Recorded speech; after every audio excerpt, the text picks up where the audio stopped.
तीसरा क्वेश्चन है, यदि एक रोलर का व्यास 70 सेमी और लंबाई 2 मीटर है तो बताइए कि 50 चक्कर में रोलर कितना वर्ग मीटर चलेगा।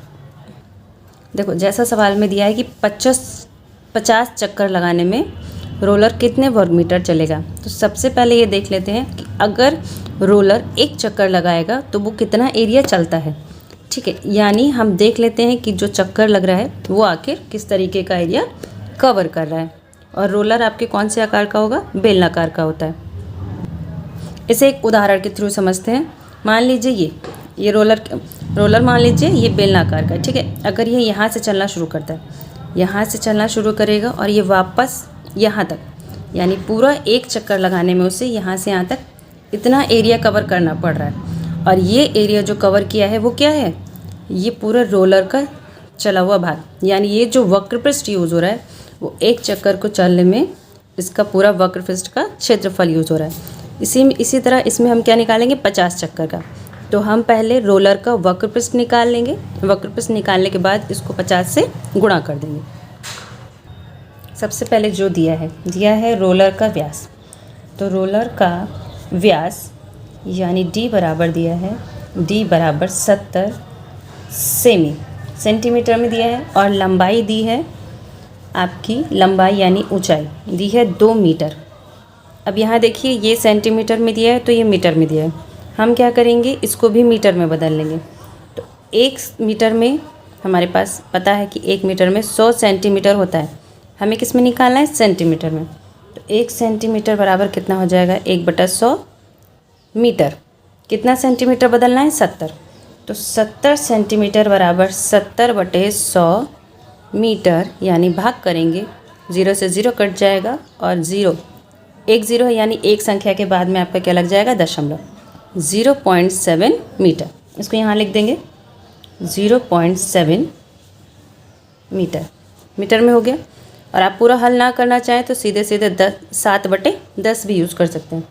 हो गया। हमें बोल रहा है 50 चक्कर में रोलर कितने वर्ग मीटर चलेगा। पहले हम निकालेंगे एक चक्कर के लिए।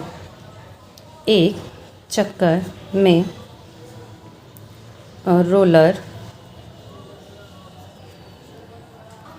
तो एक चक्कर में रोलर द्वारा घिरा क्षेत्रफल बराबर हो जाएगा रोलर के वक्रपृष्ठ के। और रोलर का वक्रपृष्ठ बेलनाकार है, तो बेलनाकार का वक्रपृष्ठ क्या हो जाता है, 2πr और h।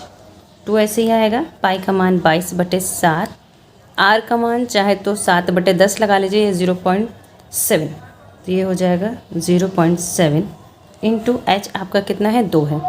तो यहाँ देखिए अब, तो यहाँ देखिए 7 से 0.7 कट जाएगा, 7 से 7 कटेगा तो दशमलव के एक डिजिट पे 7 से 7 को काटेंगे तो एक बार जाता है, लेकिन यहाँ पहले दशमलव है तो दशमलव 0, क्या क्या बचेगा, 2 × 22 × 0.1 × 2, सबकी गुणा कर देंगे। 22 दूना 44, 44 दूना 88।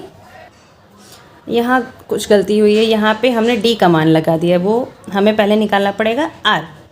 तो r बराबर होता है हमारा d/2।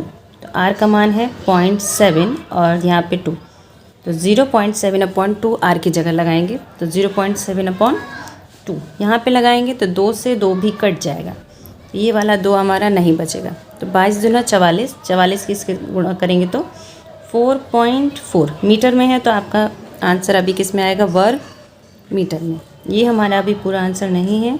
हमें कितने चक्कर लगाना है, 50 चक्करों का बताना है। यहाँ लिखेंगे 50 चक्कर में रोलर चलेगा, 50 चक्कर में रोलर चलेगा, या रोलर द्वारा 50 चक्कर में घेरा गया क्षेत्रफल। 50 से हम गुणा कर देंगे 4.4 की, तो 0 लास्ट में आएगा ही आएगा। 5 चौक 20 का 0 हाथ से लगा 2, 5 चौक 20 और 2 22। एक डिजिट, दशमलव के बाद एक डिजिट है, तो 0 के आगे दशमलव हमारा एक डिजिट के बाद लग जाएगा, हो जाएगा 220। मात्रक आपका क्या रहेगा, वर्ग मीटर। ये आंसर हो जाएगा।